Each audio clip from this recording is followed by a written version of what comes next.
Introducing the all-new Corolla.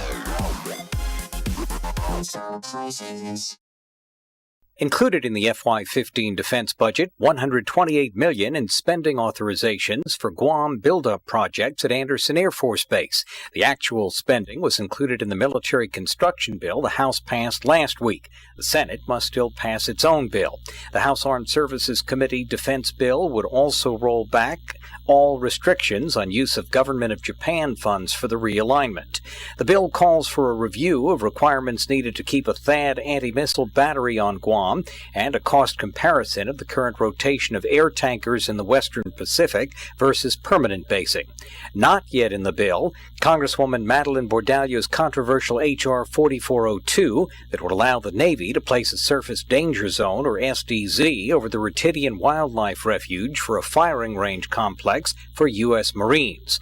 Bordallo urgently sought local leaders' opinions ahead of the Wednesday committee bill markup, but staffers say 4402, a placeholder for later firing range decisions, could still be included on the House floor. Bordallo says the Navy and U.S. Fish and Wildlife have reached a compromise on the SDZ the agency first opposed, and that she's amended 4402 to reflect the agreement. But Speaker Judy Wonpat wants Bordallo to withdraw her bill in favor of a federal environmental process, NEPA. Senator Ben Pangilinan is strongly opposed to Bordallo's bill.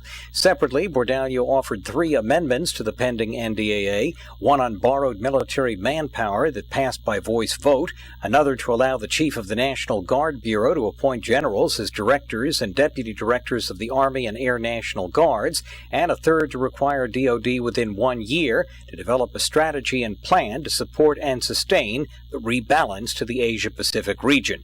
Armed Services was expected to pass the last 2 as part of a block of amendments. The rebalance rider is similar to a 1998 East Asia-Pacific security strategy that builds off a strategy required in last year's omnibus spending bill. The new plan would require the White House to identify key programs in the budget to support rebalanced strategic goals. On Capitol Hill, Matt Kay for PNC News.